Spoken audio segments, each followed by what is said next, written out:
नमस्कार दोस्तों, आज हम आपके लिए लेके आए हैं नागरिक शास्त्र विषय का दीर्घ पाठ योजना। आज का हमारा प्रकरण है हमारा लोकतंत्र। सबसे पहले मैं आपको बता दें कि अगर हमारे वीडियो की स्पीड तेज़ होगी तो यूट्यूब पे ऑप्शन होता है, वहाँ से आप वीडियो को स्लो मोशन में करके देख सकते हैं या वीडियो को रोक करके देख सकते हैं। दूसरी बात, आपको अन्य विषयों के लेसन प्लान चाहिए तो हमारे चैनल के प्लेलिस्ट में जाके और वहाँ से देख सकते हैं। कई विषयों के और कई टॉपिक पे लेसन प्लान पड़े हुए हैं। और प्लीज़ हमारे चैनल को सब्सक्राइब जरूर कर लीजिएगा। चलिए हम स्टार्ट करते हैं। सबसे पहले आप संस्था का नाम डालेंगे, दिनांक, कक्षा, विषय, सामाजिक विषय है, उप विषय आपका नागरिक शास्त्र, चक्र, जिस भी चक्र में आप पढ़ाएंगे, अवधि 40 मिनट। जो दीर्घ पाठ योजना होता है वो 40 मिनट का होता है। फिर सामान्य उद्देश्य, प्रत्येक पाठ योजना में सामान्य उद्देश्य और विशिष्ट उद्देश्य होते हैं। सामान्य उद्देश्य आपके विषय से संबंधित होता है और विशिष्ट उद्देश्य आपके प्रकरण से संबंधित होता है। पहला सामान्य उद्देश्य, छात्रों को नागरिक शास्त्र के अध्ययन के द्वारा योग्य नागरिक बनने की प्रेरणा देना, छात्रों को अपने अधिकारों और कर्तव्यों का ज्ञान कराना, छात्रों में नागरिक शास्त्र के प्रति अभिरुचि जागृत करना, छात्रों में लोकतांत्रिक नागरिकता का विकास करना, विद्यार्थियों की मानसिक शक्तियों का एवं वैज्ञानिक दृष्टि का विकास करना, छात्रों में राष्ट्रीय एवं अंतर्राष्ट्रीय दृष्टिकोण का विकास करना। विशिष्ट उद्देश्य में ज्ञानात्मक उद्देश्य, छात्र लोकतांत्रिक सिद्धांतों का प्रत्यास्मरण कर सकेंगे। बोधात्मक उद्देश्य, छात्र लोकतंत्र और राजतंत्र के बीच भेद कर सकेंगे। प्रयोगात्मक उद्देश्य, छात्र लोकतांत्रिक शासन व्यवस्था के संबंध में परिकल्पना प्रतिपादित कर सकेंगे। सहायक सामग्री में है प्रकरण से संबंधित समस्त सहायक सामग्री जैसे रोलर बोर्ड, मॉडल, लपेट, सैंपल आदि। फिर शिक्षण विधि, व्याख्यान विधि, प्रदर्शन विधि, प्रश्नोत्तर विधि। उसके बाद आपका पूर्व ज्ञान, छात्र लोकतंत्र के बारे में विस्तृत अध्ययन करेंगे या छात्र लोकतंत्र के बारे में सामान्य जानकारी रखते हैं। फिर आपका प्रस्तावना प्रश्न, जो सबसे महत्वपूर्ण होता है, इसे निकालना, इसी से आपका प्रकरण निकलता है। यहाँ पे आप लिखेंगे छात्राध्यापक क्रियाएं या छात्राध्यापक क्रियाएं। अगर आप छात्र हैं तो छात्राध्यापक क्रियाएं, छात्रा हैं तो छात्राध्यापक क्रियाएं। यहाँ पे छात्र छात्रा क्रियाएं। हमारे देश का क्या नाम है? भारत। भारत के राष्ट्रपति का क्या नाम है? महामहिम रामनाथ कोविंद। राष्ट्रपति का चुनाव कैसे किया जाता है? अप्रत्यक्ष मतदान प्रणाली द्वारा। मतदान करने का अधिकार किस शासन व्यवस्था में प्राप्त होता है? लोकतांत्रिक शासन व्यवस्था। लोकतंत्र के बारे में आप और क्या जानते हैं? आपका समस्यात्मक हो जाएगा। फिर आप उद्देश्य कथन लिखेंगे, छात्रों आज हम सब मिलकर लोकतंत्र के बारे में विस्तृत अध्ययन करेंगे। फिर आपका प्रस्तुतिकरण पहला, इसमें आप शिक्षण बिंदु लिखेंगे, छात्राध्यापक क्रियाएं। अगर आप छात्र हैं तो छात्राध्यापक क्रियाएं लिखेंगे, छात्रा हैं तो छात्राध्यापक क्रिया लिखेंगे। छात्र छात्रा क्रियाएं इधर लिखना है। पहला है लोकतंत्र। लोकतंत्र का शाब्दिक अर्थ है लोगों का शासन पर। इसका अर्थ यह नहीं कि लोग एक दूसरे पर शासन करें, बल्कि लोकतंत्र का तात्पर्य ऐसी शासन व्यवस्था से है जिसमें देश के लोगों की प्रत्यक्ष या अप्रत्यक्ष रूप से सामान्य भागीदारी हो। इसमें महिलाओं, पुरुषों, दलितों एवं अगले पेज में देखते हैं, दलितों, अल्पसंख्यकों सहित समाज के अन्य सभी वर्गों की समान भागीदारी होती है। लोकतंत्र में व्यक्ति निर्णय नहीं अपितु सामूहिक निर्णय महत्व रखता है। विश्व का सबसे बड़ा लोकतंत्र हमारा देश का है। फिर बोध प्रश्न, प्रत्येक प्रस्तुतिकरण के बाद आपका बोध प्रश्न होता है। विश्व का सबसे बड़ा लोकतंत्र किस देश का है? भारत का। लोकतंत्र में निर्णय कैसे लिए जाते हैं? बहुत सामूहिक। लोकतंत्र की क्या विशेषता है? ये आपका समस्यात्मक हो जाएगा। फिर आपका प्रस्तुतिकरण 2, लोकतंत्र की विशेषता यहाँ आया है तो आप यही लिखेंगे, लोकतंत्र की पहचान या लोकतंत्र की विशेषताएं। लोकतंत्र, यहाँ पे आप शिक्षण बिंदु छात्राध्यापक या छात्राध्यापक क्रिया, जैसे मैंने पहले बताया है, छात्र छात्रा क्रियाएं। लोकतंत्र की कुछ विशेष बातें होती हैं जो लोकतंत्र के आधार हैं।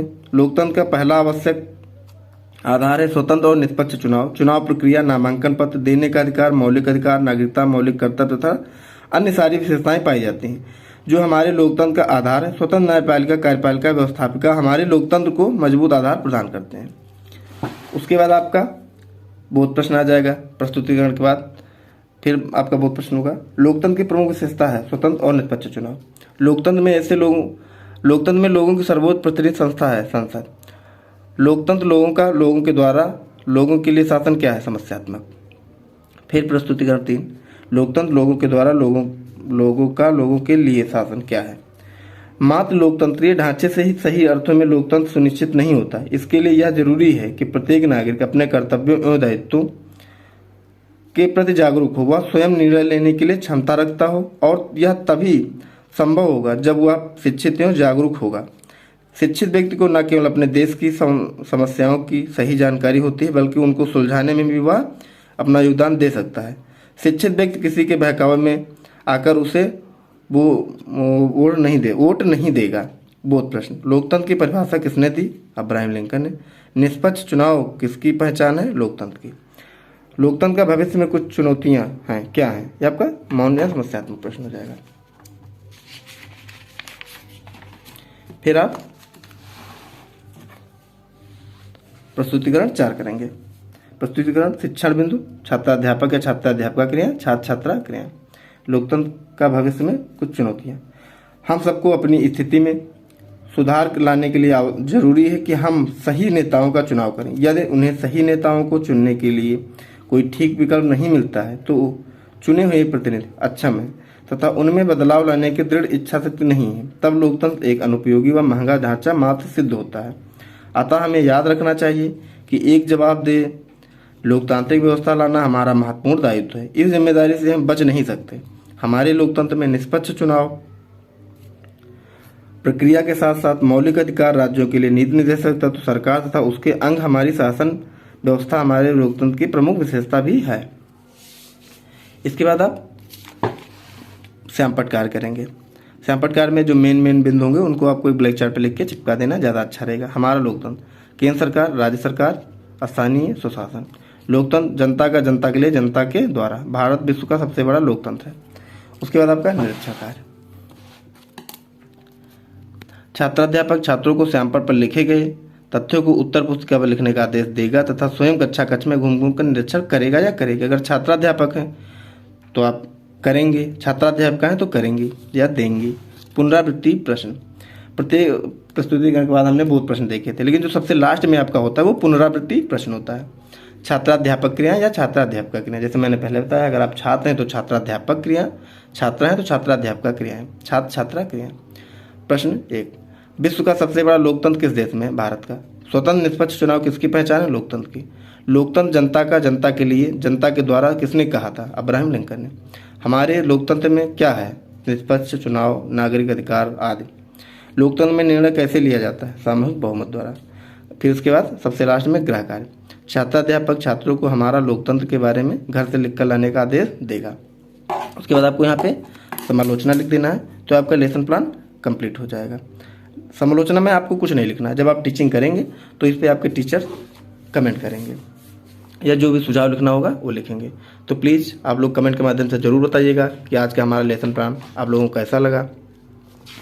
कमेंट के माध्यम से ज़रूर बताइएगा। हमारे चैनल को प्लीज़ सब्सक्राइब कर लीजिएगा, लाइक करिएगा और शेयर करिएगा। अन्य विषयों के लेसन प्लान देखने के लिए हमारे यूट्यूब चैनल के प्लेलिस्ट में जाके और वहाँ से देख सकते हैं। Thank you.